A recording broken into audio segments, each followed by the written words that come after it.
दूसरों पर अगर तबसरा कीजिए, सामने आईना रख लिया कीजिए। जी, आज मैं सामने आईना रखकर मीडिया की दुनिया से आपको रूबरू कराने आया हूं। एक सवाल मुझसे अक्सर पूछा जाता है कि रियल एस्टेट की मीडिया जो है वो बिल्डर्स के साथ क्यों खड़ी दिखती है, वो होम बायर्स की आवाज क्यों नहीं बनती है। यह मुद्दा मैंने आज से 3 साल पहले उठाया था अपने वीडियो ब्लॉग में, और आप मेरे यूट्यूब चैनल पर जाकर उसे देख सकते हैं। मैंने साफ तौर पे कहा था कि रियल एस्टेट की मीडिया उतनी ही डिसेप्टिव है जितनी कि अदरवाइज रियल एस्टेट की दुनिया। आखिर रियल एस्टेट मीडिया को इंसेंटिवाइज कौन करता है? बिल्डर्स, ना कि होम बायर्स। वो सब मैं कह चुका हूं, वो एक एग्रीड और एक्सेप्टेड रियलिटी है।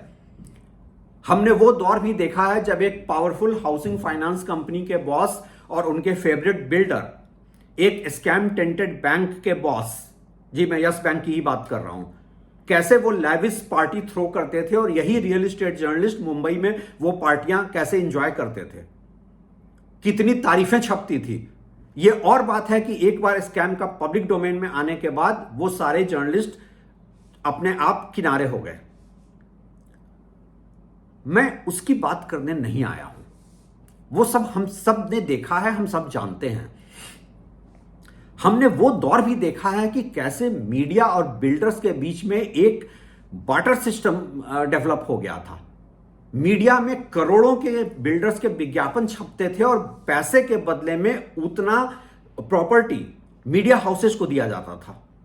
यह और बात है कि जब वो बिल्डर्स, और उसमें मैं जेपी, आम्रपाली सबको देख रहा हूं, जब वो कोलैप्स होने लगे तो उस प्रोसेस में मीडिया ने दोनों चीजें खो दी, पैसा भी और क्रेडिबिलिटी भी। अभी पोस्ट कोविड भी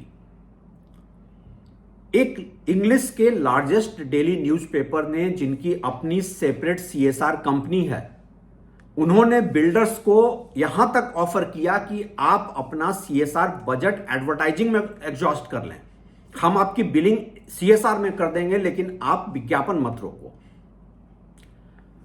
मेरा ये ब्लॉग कोई रियल एस्टेट मीडिया पे पोल खोल के लिए नहीं है। ऐसे बहुत सारे मैल प्रैक्टिसेज हैं जिस पर मैं फर्दर बात कर सकता हूं, लेकिन मैं बात कर रहा हूं आज उन जर्नलिस्ट की, उन मीडिया हाउसेज की जिनका स्किन इन द गेम नहीं है, जो सो कॉल्ड न्यूट्रल हैं, जिनका वेस्टेड इंटरेस्ट नहीं है। और जब आपका वेस्टेड इंटरेस्ट नहीं होता है और बिल्डर्स आप आज की तारीख में एडवर्टाइज भी नहीं कर रहे ज्यादा, तब आपसे यह उम्मीद तो की जा सकती है कि आप होम बायर्स की आवाज बनेंगे, आप एक वॉचडॉग बनेंगे, राइट? लेकिन नहीं। ज्यादातर मीडिया रिपोर्ट्स रियल एस्टेट पे जो है वो सीधे सीधे प्रेस रिलीज छाप रहे हैं विदाउट एप्लीकेशन ऑफ माइंड। जितना भी न्यूज रिपोर्ट है या टीवी शो है, ये बिल्डर और उनके इकोसिस्टम के बारे में है। उसमें आम आदमी के लिए क्या है, उसमें एक एवरेज होम बायर्स के लिए क्या है। सबसे हास्यास्पद बात तो यह है कि बिल्डर्स कॉन्ट्राडिक्टरी बातें भी करते हैं तो भी उस पर कोई सवाल नहीं उठता है। For example, long term capital gain tax पे इंडेक्सेशन हटाना, जैसे ही इंडेक्सेशन हटा सबने उसकी तारीफ की और मीडिया ने एज इट इज स्कूल के आज्ञाकारी बच्चे की तरह छाप दिया। जब उसको रेट्रोस्पेक्टिव इफेक्ट में खत्म किया गया, फिर से डेवलपर्स ने तारीफ की, फिर से सबने स्कूल के आज्ञाकारी बच्चे की तरह असाइनमेंट पूरा कर दिया। यह सब तो हम सब ने देखा है। चलिए हम बात करते हैं कि रियल एस्टेट में क्या चीजें हैं जो न्यूज बन रही हैं और क्यों बन रही हैं। सबसे पहले है रिसर्च रिपोर्ट, राइट? लेकिन जो रिसर्च रिपोर्ट्स आ रही हैं उसे पब्लिश कौन कर रहा है? Stake holders.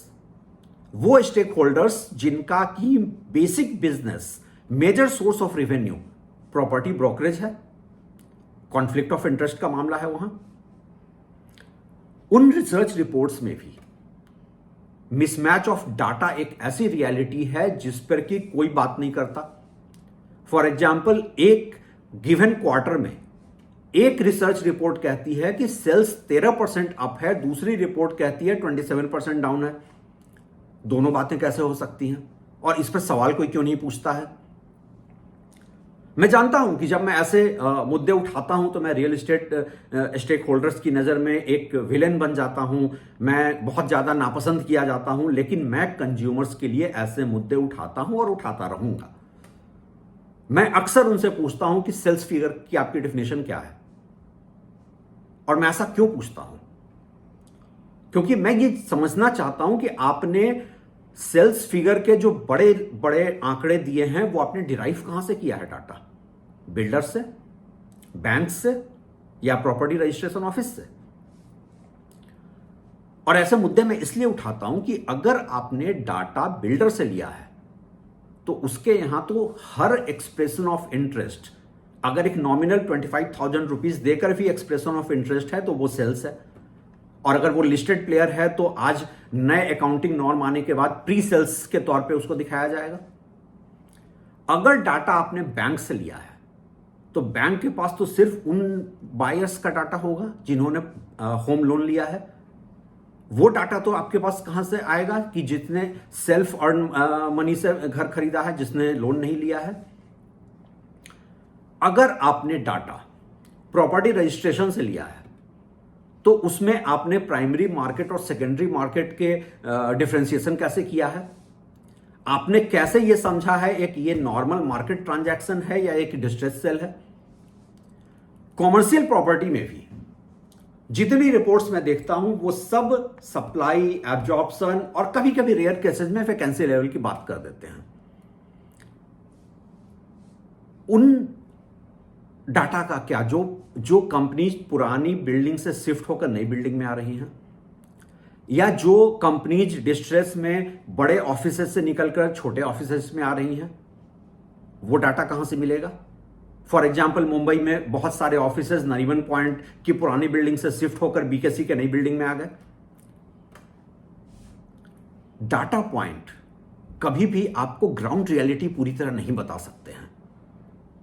और डाटा पॉइंट्स की भी मैं क्या बात करूं, एक हाउसिंग प्रोजेक्ट का कोड अलग अलग प्रॉपर्टी बाइंग सेलिंग प्लेटफॉर्म पे मैं इतना अलग डाटा डिस्क्रिपेंसी देखता हूं कि मैं अपना सर पीट लेता हूं। मैं समझ सकता हूं कि प्राइसिंग में मिसमैच हो सकता है, क्योंकि प्राइस जो है वो क्वार्टर ऑन क्वार्टर चेंज होता रहता है जैसे कंस्ट्रक्शन साइकिल बढ़ता है। बट ये कैसे हो सकता है कि आप प्रॉपर्टी के स्पेसिफिकेशंस ही अलग बताएं? एक ऐसा कॉमर्शियल प्रोजेक्ट नोएडा एक्सटेंशन में जिसमें रिटेल है, ऑफिस स्पेस है और स्टूडियो अपार्टमेंट है, लेकिन एक वेबसाइट पे मैं देख रहा हूं वो 2 BHK और 3 BHK विथ प्राइस पॉइंट डाला हुआ है।